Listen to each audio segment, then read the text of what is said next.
కార్యక్రమాన్ని ప్రారంభించే ముందుగా గురువుగారికి ధన్యవాదాలు తెలుపుకుంటూ మరి పాల్గొన్న మీ అందరికీ కూడా కృతజ్ఞతలు.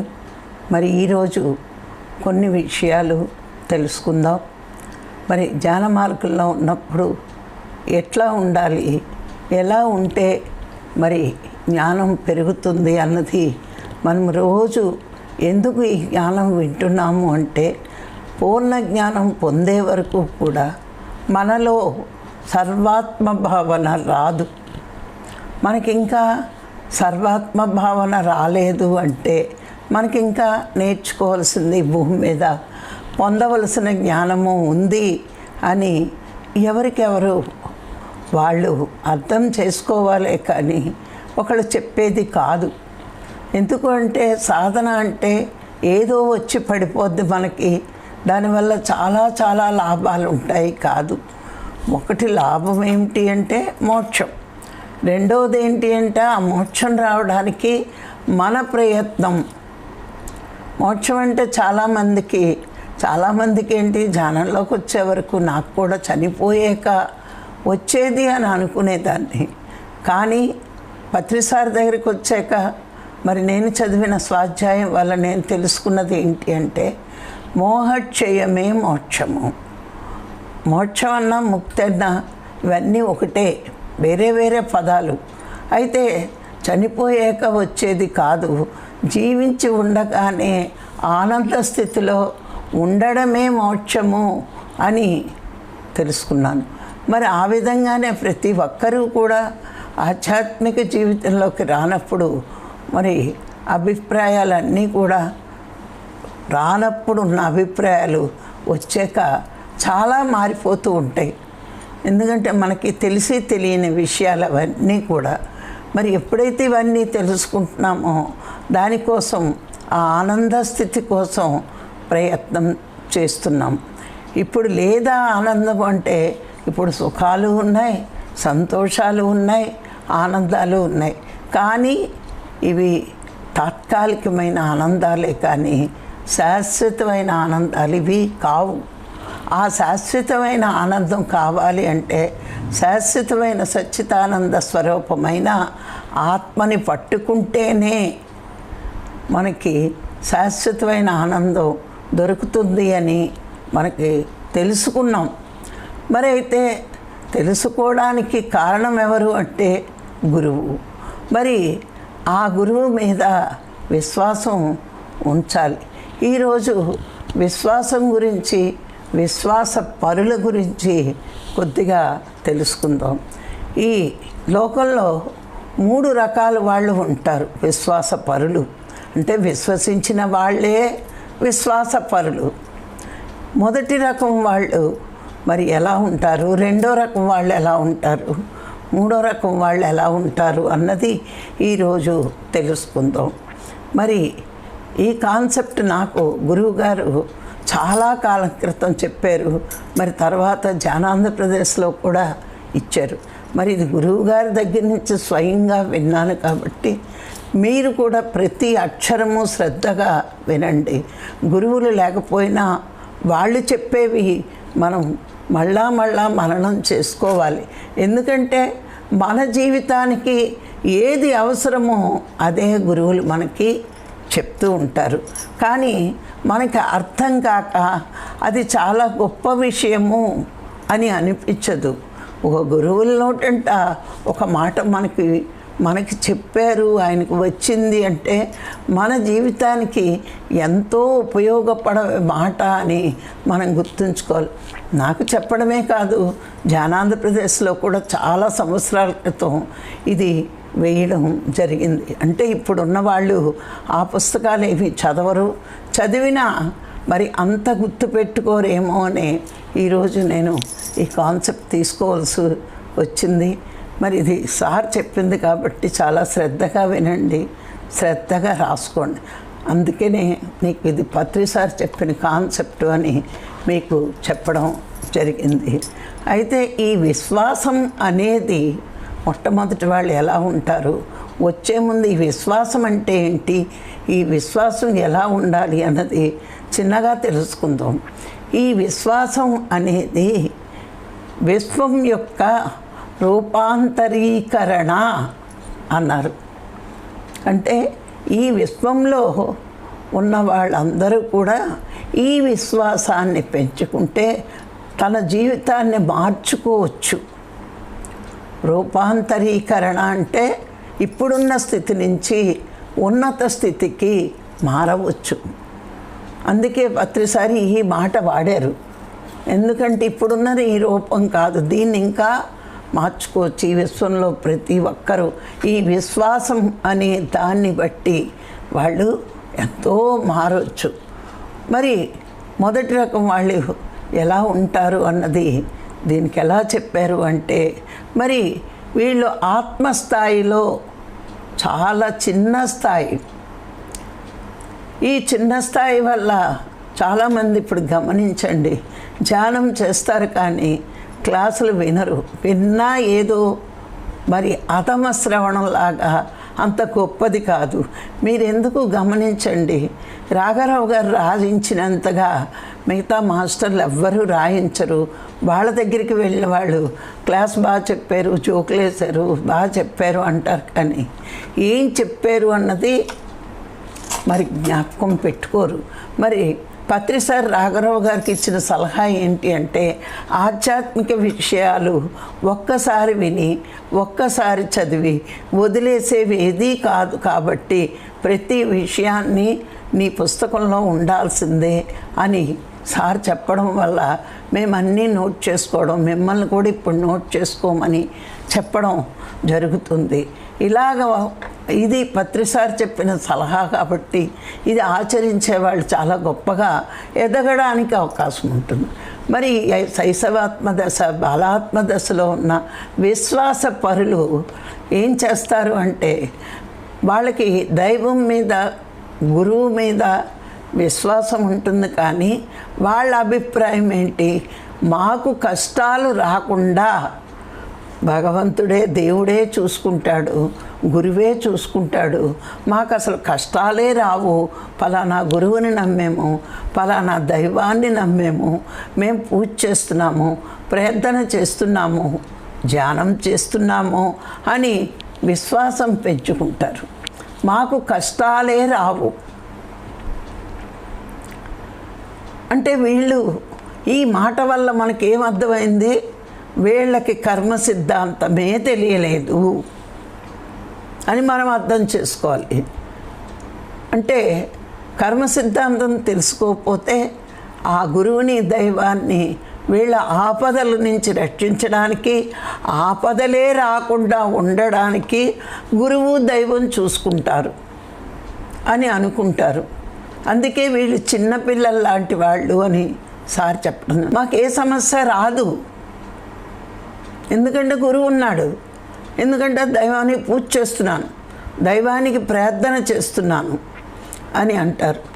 ఒకవేళ కర్మ సిద్ధాంతం ప్రకారం వచ్చినా, అయ్యో నేను ఇంత కష్టపడి ఇన్ని రోజులు పూజలు చేసేనే, ఇన్ని రోజులు ప్రార్థనలు చేసేనే, మరి ఇన్ని రోజులు ధ్యానం చేసేనే, మరి మాకు ఇంకా కష్టాలు వస్తున్నాయి అని వాళ్ళు మారిపోవడానికి ప్రయత్నిస్తారు. ఇప్పుడు చూడండి, చాలామంది మన దాంట్లో ఉన్నవాళ్ళు కూడా సరి అయిన అవగాహన లేక, సరి అయిన జ్ఞానం లేక ఎంతోమంది పక్కకు వెళ్ళిపోతున్నారు. ఇంత అద్భుతమైన పత్రిసారి ఇచ్చిన జ్ఞానాన్ని మరి అవగాహన చేసుకోలేదు. వాళ్ళు ఎంతసేపు ఈ గురువుని నమ్ముకున్నాం కాబట్టి మాకు ఆపదలు రాకూడదు, ఈ గురువుని నమ్మేం కాబట్టి మాకు రోగాలు రాకూడదు, ఈ గురువుని నమ్మేం కాబట్టి మాకు డబ్బు కలిసి రావాలి మా వ్యాపారాలు, ఈ గురువుని నమ్మేం కాబట్టి కష్టాలే ఉండకూడదు, ఈ అభిప్రాయంతో గురువు దగ్గరికి వస్తారు. వీళ్ళు వచ్చిన గురువు చెప్తున్న కర్మ సిద్ధాంతం వినిపించుకోరు, గురువు మీదే భారం పడేస్తారు. ఎందుకంటే ఆ గురువు చూసుకుంటాడు, గురువు మీద పడేస్తే దైవమే చూసుకోడు, ఇంకా గురువు ఎలా చూసుకుంటాడు? కానీ వీళ్ళకి అర్థం కాదు, కర్మ సిద్ధాంతం అవగాహన లేదు, నేర్చుకోరు, వినరు, నమ్మేము. అంటే కనబడని దైవానికి పూజలు చేసినట్టే కనిపించే గురువు ఫోటో పెట్టుకుని కూడా పూజలు చేస్తూ, ఇదిగో నీకు పూజ చేశాను, నిన్ను నమ్మాను, అభిషేకాలు చేశాను, నా కష్టాలు రాకుండా చూడు అంటే వాళ్ళు ఒక ధీమా, నమ్మేం కాబట్టి చూసి తీరాలి. ఇది వాళ్ళ నమ్మకం.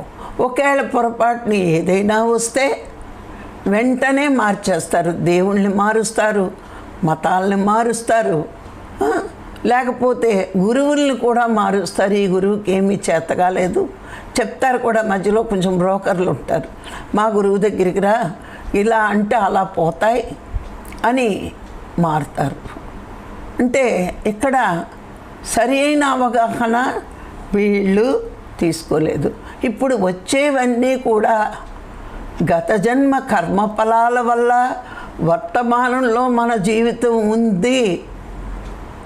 ఈ కష్టాలు, ఈ బాధలు, ఇవన్నీ కూడా మనని ఎదగడానికే ఈ కర్మలు ఇవన్నీ వస్తున్నాయి. ఇప్పుడు మనం ఎన్నో నేర్చుకుంటున్నాం. 3 సంవత్సరాల నుంచి జూమ్ నడుపుతూ ఎన్ని క్లాసులు పెట్టినా ఇంకా చెప్తున్నా, నేర్చుకోవాల్సింది ఎంతో ఉందని మన అందరికీ అర్థమవుతోంది. ఇంకా అయిపోలేదు సబ్జెక్టు అని. మరి ఈ చిన్న విషయం తెలియకుండా మరి ఎందుకు వస్తున్నాయి? మనం ఇక్కడ కోర్టుల్లో తప్పించుకున్నాం చేసిన తప్పులు, కానీ పై కోర్టు ఏం చేస్తుంది? ఇచ్చిన ఫలితాల వల్ల మనం పాఠాలు నేర్చుకుని మనకి ఇంకా ఎదగడానికి, భవిష్యత్తు జీవితం నైపుణ్యంతో ఉండడానికే ఈ కర్మలు మనకి వస్తున్నాయి అనే అవగాహన మనకి లేదు.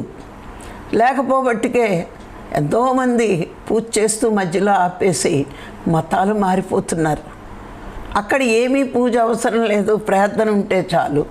అక్కడ లేకపోతే ఇంకో చోటకి దేవుళ్ళని మారుస్తున్నారు, గురువులను మారుస్తున్నారు.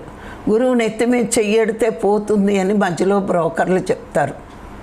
అన్నిటికీ బ్రోకర్లు ఉన్నట్టు ఈ గురువులకు కూడా బ్రోకర్లు తయారైపోయారు. ఒక సద్గురువుకి ఏ బ్రోకర్ అవసరంలా, ఆ శిష్యుడి యొక్క ప్రవర్తనను చూసి గురువు గొప్పతనం తెలుస్తుంది. మరి వచ్చే కష్టాలు గురువుని నమ్మినా రాకుండా లేవు అనే ఒక బాధ కూడా ఉంటుంది. అంటే గురువుని సరిగ్గా విశ్వసించలేదు, గురువు చెప్పేది అర్థం కాలేదు. ఎందుకంటే వీళ్ళంతా ఆత్మస్థితిలో చిన్నవాళ్ళు కాబట్టి అర్థం అవ్వట్లేదు, నేర్చుకోవడానికి ప్రయత్నించట్లేదు. చాలామందిని చూస్తాను, పొద్దుట రాత్రి కూర్చుని ఓ ధ్యానం చేస్తారు, గంటలు. అది నిద్రో తెలియదు, ధ్యానమో తెలియదు. ఈ మధ్య కూడా కేసులు అయిపోయారు. ఎందుకు? జ్ఞానం లేకుండా, వర్తమాన జీవితం సరిదిద్దుకోకుండా నువ్వు ఎన్ని గంటలు ధ్యానం చేసినా అది వేస్టే. ధ్యానం చేసావు అంటే జ్ఞానం పెరగాలి. జ్ఞానం పెరిగింది అని తార్కాణం ఏంటంటే ప్రతిదాన్ని యాక్సెప్ట్ చెయ్యాలి. నేను ఇలా అనుకున్నాను, నా జీవితం ఇలా లేదు కాబట్టే గురువు చెప్పిన ధ్యానంలో శక్తి లేదు అనుకుంటున్నావు, కానీ నీకు జ్ఞానం రాలేదు, నువ్వు ఆ జ్ఞానం రిసీవ్ చేసుకోలేకపోతున్నావు అని అర్థం చేసుకోలేకపోతున్నావు. ఇప్పుడు అందరూ ఈ జన్మలోంచి, గత జన్మలోంచి ధ్యానం చేసి వచ్చే వాళ్ళకు ఉండరు కదా. ఈ జన్మలోనే ప్రారంభించే వాళ్ళకి జ్ఞానం వింటూ ఉండాలి. ఒక్కసారి వింటే సరిపోదు. నువ్వు పరీక్ష రాయడానికే, ప్రాపంచిక చదువుల్లో పరీక్ష రాయడానికే ఎన్నో గంటలు బై హార్ట్ చేస్తున్నారు, కంఠస్థ పెడుతున్నారు. మరి అలాంటిది ఈ జీవితం అనే పరీక్షలో నువ్వు దాటాలి అంటే మరి ఎన్నిసార్లు ఈ విషయం చదవాలి, వినాలి, చదవాలి. ఎన్నిసార్లు ఈ కర్మ సిద్ధాంతం నేర్చుకుంటే అణువుని మన జీవితం కర్మ సిద్ధాంతం ప్రకారమే జరుగుతుంది. చాలామంది అనుకుంటారు, నా జీవితంలో గురువుని నమ్మాను, చాలా హ్యాపీగా ఉంది, బాగుంది. సరే బాగుంది, కానీ సడన్గా నీకేదో దుఃఖం వస్తుంది. నువ్వేంటి గురువుని నమ్మాను, ఇంత సాధన చేస్తున్నాను, నాకు దుఃఖం వచ్చిందేంటి అని నువ్వు బాధపడిపోతావు. బాధపడకు, ఇంకా ప్రారబ్ధం మిగిలి ఉంది, అది వస్తుంది అని నీకు అర్థం అవ్వాలి. ఆ పాఠం నేర్చుకోవాలి. కానీ గురువుని నమ్మినంత మాత్రాన, దైవాన్ని నమ్మినంత మాత్రాన నీకు ఈ కష్టాలు అనేవి తీసేస్తారు, పోతాయి కాదు. మరి నేను కాలిపోయి 4 నెలలు మంచం మీద ఉన్నప్పుడు గురువు కష్టమే రాకుండా చేసేయాలని నేను అనుకోలేదుగా. వచ్చినా కూడా ఆయనే బాగు చేసేయాలని అనుకోలేదు.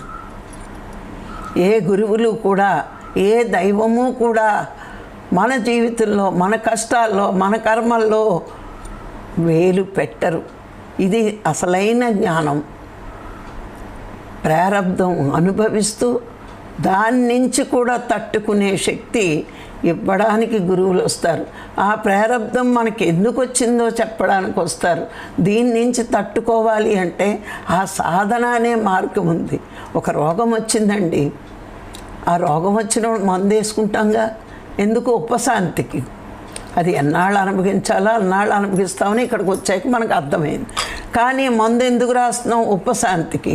అలాగే గురువు ఇచ్చిన సాధన కూడా మనకు ఉపశాంతి. దాని నుంచి శాంతిగా బయటపడాలి. గురువు వచ్చి చెప్పే వరకు ఇది మన ప్రారంధం వల్ల ఈ కష్టం వచ్చింది అని మనకు తెలియదు. మరి మొట్టమొదటి ఈ శైశవాత్మ బాలాత్మ దశలో ఉన్నవాళ్ళు అది వినిపించుకోరు. విన్నప్పుడు బాగానే ఉంటుంది, మళ్ళా దాన్ని మననం చేసుకోక మర్చిపోతున్నారు. అందుకే గురువుని నమ్మినా మాకు కష్టాలు వచ్చేస్తున్నాయి కాబట్టి ఈ గురువుకి ఏమీ చేత కాదు, ఇంకో గురువు దగ్గరికి వెళ్తే అవన్నీ మార్చేస్తారు. ఎందుకంటే ఇన్ని మాటలు చెప్పడానికి కారణం నా చుట్టూరునే ఉన్నారు ఇంకో గురువుల బ్రోకర్లు. ఎన్నో చెప్తారు, నువ్వు ఇక్కడుంటే షార్ప్గా అవ్వట్లేదు, మా దాంట్లోకి వచ్చాయి, ఇంకా నీకు షార్పు, నీకు మోక్షం ఇప్పుడే రేపే చూపిస్తారని. చూపించేటట్టయితే ఎప్పుడో వచ్చేస్తుంది. నేను భగవంతుణ్ణి నమ్ముతున్నాను. ఎందుకంటే ప్రారబ్ధం గురువు చెప్పాడు. ఈ థియరీ క్లాస్ అంతా నేర్చుకున్నాను గురువు దగ్గర. ఎందుకు వస్తారు గురువులు అంటే ఈ సత్యాన్ని నేర్పడానికి, ఈ జ్ఞానాన్ని నేర్పడానికి మన జీవితంలోకి వస్తారు. కానీ మన కర్మలు తీయడానికి గురువులు రారు. గమనించుకోండి. కానీ మనకు అర్థం కాక గురువుని నమ్మేము, దైవాన్ని నమ్మేము. మనకు కష్టాలు రాకుండా చూసుకోవాల్సిన డ్యూటీ ఆడది. ఆ కష్టాలు లేకపోతే భూమి మీదే స్వర్గసుఖాలు అనుభవించవచ్చు అని చాలామంది అభిప్రాయం. ఏదో పత్రికారి దగ్గర ఉంటే మాకేం కలిసి రాలేదు, ఇంకో చోటుకి వెళ్తే కలిసి వస్తుందని. ఈ అర్థం అవ్వట్లేదు. అప్పటి వరకు కర్మ ఉంది, అనుభవించవు. నువ్వు వెళ్ళేటప్పుడు కర్మ పోయింది. కానీ కర్మ సిద్ధాంతం నీకు వంటబట్టలేదు, నేర్చుకోలేదు. నేర్చుకోక ఏం చేస్తున్నాము? గురువుకి శక్తి లేదు, దైవానికి శక్తి లేదు. ఆ దేవుడికి ఉంది, ఈ దేవుడికి ఉంది. ఆ దేవుడిని నమ్ముకున్నాక మా జీవితం చాలా బాగుంది. ఆ గురువు దగ్గరికి వెళ్ళిందని మా జీవితం బాగుంది. ఈ రకం అంతా చిన్నపిల్లల తత్వం. కర్మ సిద్ధాంతం అర్థం కాక గురువు దైవం నీ కర్మల్ని తీయలేరు. కర్మల నుంచి ఎలా బయటపడాలో చెప్పడానికే దైవం నీకు ఒక గురువుని ఇస్తుంది. నువ్వు ఎదగడానికే ఇక్కడ కోర్టులు శిక్షలు వేసి జైల్లో పెట్టేస్తాయి. కానీ భగవంతుడి కోర్టులో ఆ కర్మలు ఇచ్చి పాఠాలు నేర్చుకోమని చెప్తాడు. నీ జీవితాన్ని నైపుణ్యవంతంగా మార్చుకోవచ్చు అనే పాఠాలు మనం ఈ కర్మల వల్ల నేర్చుకుంటాం. సహనమే ప్రగతి. అది చిలకలా పలికేస్తే కాదు, మన జీవితంలోకి కష్టం వచ్చినప్పుడు ఎంత సహనం చూపిస్తున్నామో అన్నది ఆ కష్టమనే కర్మ వస్తేనే అర్థమవుతుంది. మరి అందం కాదు కదా, అనుభవంలోకి వచ్చినప్పుడు ఎలా ప్రవర్తిస్తున్నాం. నీకు 2 పాఠాలు వచ్చేయాలి. ఒకటి, ఇంకా కర్మ ఉంది, ఈ కర్మ వల్ల నేనేం నేర్చుకోవాలి. కర్మ ఉందని తెలిసే పాఠం ఒకటి రావాలి. ఇంకొకటి, దీనివల్ల నేను ఎంత సహనంలో ఉన్నానా, సహనం లేకుండా ఉన్నానా అనేది మనం నేర్చుకోవాలి. ఈ 2 ప్రతి క్షణము పాఠమేనండి. పాఠాలు నేర్చుకోవడానికే భూమి మీదకి వచ్చాం. ఒక్కటి, నీకు గురువు మీద విశ్వాసం ఉంచి ఆ మొదటి రకం కాకుండా ఇంకా ఎదగాలని ఉండాలి. మొదటి రకం వాళ్ళు ఏం చేస్తారు? కష్టాలు రాకుండా కాపాడలేకపోతున్నాడు గురువు, కష్టాలు లేకుండా కాపాడలేకపోతున్నాడు ఈ దైవం. నేను పూజ చేసినా, ప్రార్థన చేసినా, ధ్యానం చేసినా కష్టాలు వస్తున్నాయంటే నేను ఆరాధిస్తున్న దేవుడు కానీ, నేను విశ్వసించిన గురువు కానీ నా కష్టాలు తీయట్లేదు కాబట్టి మారతానండి. ఎవరికి నష్టమూ లేదు. కానీ నీ విశ్వాసం ఇంతవరకే ఉంది. అవగాహన లోపం, కర్మ సిద్ధాంతం నేర్చుకోకపోవడం. ఈ కర్మ వల్ల నేను నైపుణ్యం సంపాదించి భవిష్యత్తుని ఎంతో గొప్పగా ఎదుగుతాను అనే చిన్న విషయాన్ని మర్చిపోతున్నాం మనం. అందుకే అంటారు కష్టాలు అనేవి భగవంతుడిచ్చిన వరాలు అని. ఆ కష్టంలోనే ఎదుగుతాము అని. కానీ ఈ విశ్వాసపరుల మొదటి రకం వాళ్ళు ఏం చేస్తారు? కష్టాలే రాకూడదు అనుకుంటున్నారు. అంటే గురువు ఉన్నది దేనికి? మన సర్వెంట పని చేసేయడానికి. ఆయన దాటడం మార్గం చెప్తున్నాడు, మానవ జన్మ యొక్క ఉపయోగం చెప్తున్నాడు, జన్మ లేని స్థితి ఎలా తెచ్చుకోవాలో చెప్పాడు. అంతేకాని నీ కష్టాలు తీరుస్తాను అని మనకేం మాట ఇవ్వలేదు గురువు. నువ్వు అనుకున్నావు, అభిప్రాయం తప్పు, నీ అభిప్రాయం తప్పు. గురువుని నమ్మావు, నమ్మేక మోక్షానికి వెళ్ళాలంటే ఇన్ని దాటుకుంటూ వెళ్ళాలి. అందుకు గురువులు ఉన్నారు, నీ కష్టాలను తీర్చేయడానికి కాదు. నువ్వు ఆయన్ని వదిలినా ఆయనకి నష్టమేమీ లేదు. ఎదిగే వాళ్ళని చూసి గురువు గొప్పతనం తెలుస్తూనే ఉంటుంది అందరికీ. చెప్పాల్సిన వాళ్ళు గొప్పతనం చెప్పుకోవడానికి భూమి మీదకి రాలేదు. మేము గొప్పవాళ్ళమని ఏ గురువు చెప్పలేదు, ఏ మహాత్ముడు చెప్పలేదు. వాళ్ళు జీవించే విధానాన్ని బట్టి జనం గొప్పవాళ్ళు వీళ్ళు అని అర్థం చేసుకున్నారు. ఇప్పుడు చూడండి, గురువు తీయలేదు అంటున్నారు, కష్టం రాకుండా చూడలేదు అంటున్నారు. మీకు ఒక చిన్న ఉదాహరణ చెప్తాను. ఒక ఆస్మా ఉంది ఒక బాబుకి. తల్లికి చాలా ముద్దు కుర్రోడు, చాలా ప్రేమ, చాలా జాగ్రత్తగా పెంచుకుంటుంది. చలికాలం వస్తే చాలా ఇబ్బంది ఆస్మా పిల్లలకి. వాడికి ఎంతో జాగ్రత్తగా పెంచుతుంది. వాడికి ఒకరోజు ఐస్ క్రీమ్ తినాలని ఉంది, పేచీ పెట్టాడు. కొంటుందా? ఐస్ క్రీమ్ తింటే ఏమవుతుంది? ఉక్కిరి బిక్కిరి అయిపోతాడు. ఇంకా ఎక్కువైతే హాస్పిటల్లో జాయిన్ చేయాలి, వాడికి ఆక్సిజన్ అందదు. ఇంత కష్టపడతాడు నా బిడ్డ అని ఏడ్చి మారాన్ చేసిన వాడికి ఐస్ క్రీమ్ కొందాం. ఎందుకు? బిడ్డ క్షేమం కోసం. ఆ తల్లి ప్రేమ ఏంటి? నేను ఇప్పుడు ఐస్ క్రీమ్ వాడు అడిగాడని కొనితే వాడు ఇబ్బంది పడిపోతాడు అని తల్లికి తెలుసు. అందుకే ఐస్ క్రీమ్ కొనివ్వదు. అంత మాత్రాన్ని కొనలేదని బిడ్డ మీద ప్రేమ లేదా? ప్రేమ ఉంది కాబట్టే కొనివ్వదు. ఆ ప్రేమ వల్లే ఆ బిడ్డకి ఐస్ క్రీమ్ కొంద. అలాగే గురువు కానీ దైవం కానీ ఆ కష్టాలనే కర్మ ఫలితాన్ని అనుభవించకపోతే మనం ఎదగము అని వాళ్ళకి తెలుసు.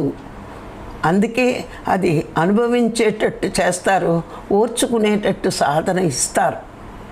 ఆ దైవం అనుగ్రహం వల్లే గురువు వస్తాడు. ఆ గురువు ఏం చేస్తాడు? ఓర్చుకోవడం ఎలాగో నేర్పుతాడు. ఆ ఓర్చుకోవడం నేర్చుకున్నప్పుడు అన్నీ నేర్చుకుంటావు. నువ్వు జీవితంలో ఎలా బతకాలి అనే నైపుణ్యాన్ని సంపాదిస్తావు. అందుకే అసలైన ప్రేమ గురువుదేనండి.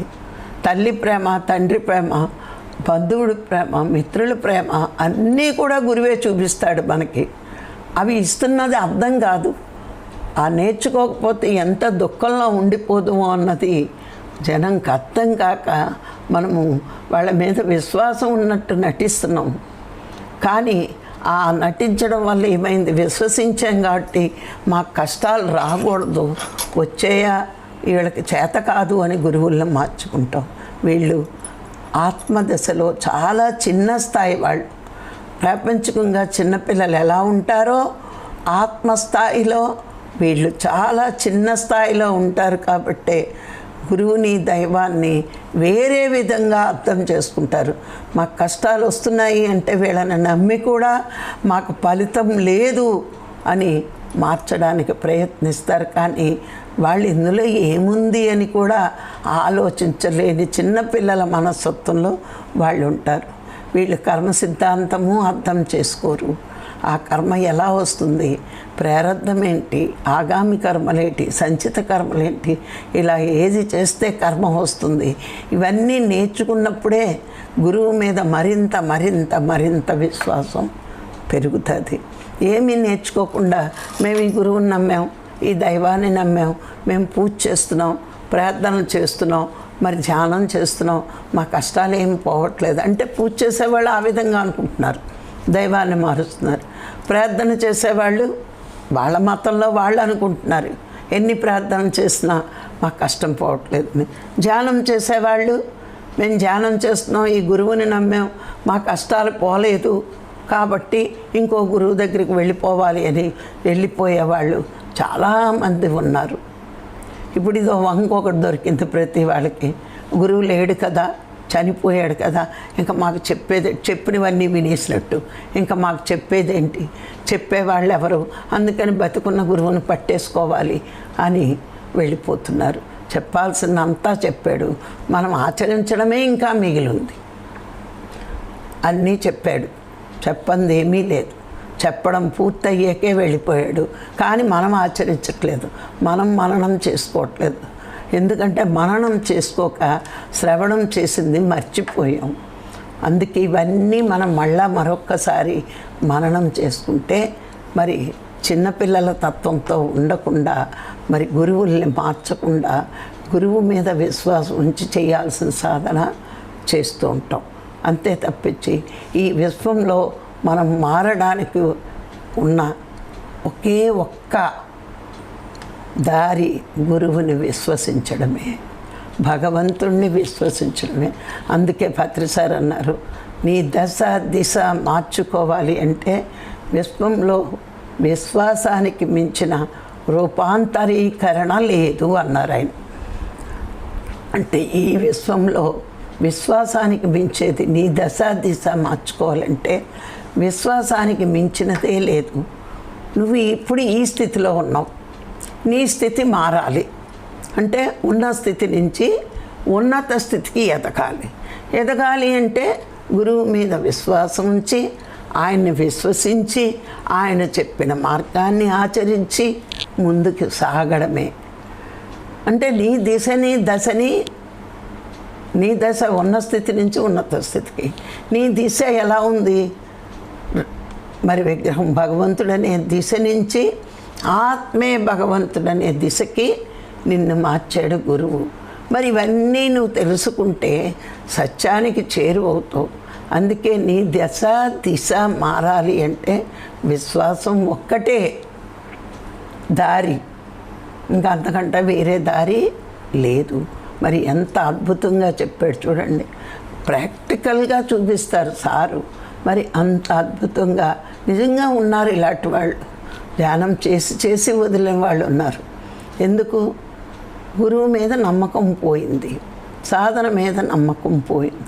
గురువు నమ్మినా కష్టాలు తీరలేదు అనుకోవడం, ఇంకో గురువు తీర్చేస్తాడని అనుకోవడం, ఇలాంటి అభిప్రాయంతో జనాలు ఉండి మారుతున్నారు.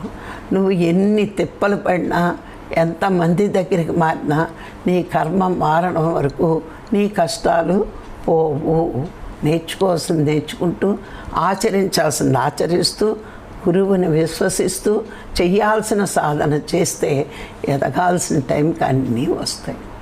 ఇది తెలియకుండా మనం ఇష్టం వచ్చినట్టు ప్రవర్తించి ఈ గురువుని నమ్మేము, మాకు ఇంకా కష్టాలు వస్తున్నాయి అనుకుంటే కష్టాలే రాకూడదు అనుకోకూడదు. ఎప్పుడు అవి వస్తాయి, కర్మలు ఉన్నప్పుడు వచ్చి తీరుతాయి. ఆ కర్మలు ఉన్నప్పుడల్లా వస్తున్నప్పుడల్లా మనం అనుకోవాలి, కర్మ ఉంది, ఇంకా ప్రారంధం ఉంది కాబట్టే ఇంకా వస్తున్నాయని. గురువు తీసేస్తాడు అనుకునే నమ్మకం పెట్టుకోవడం శుద్ధ అబద్ధం. అది అనుభవించడం ఎలాగో నేర్పుతాడు, దాటడం ఎలాగో నేర్పుతాడు, ఎదగడం ఎలాగో నేర్పుతాడు. ఇవి నేర్చుకోవాలి మనం. అందుకే మనం ఈ రకంగా ఉండకూడదు, ఇంకా నేర్చుకోవడానికి ప్రయత్నించాలి. మరి ఈరోజు ఈ అవకాశం ఇచ్చిన మీ అందరికీ మరొక్కసారి కృతజ్ఞతలు. Thank you.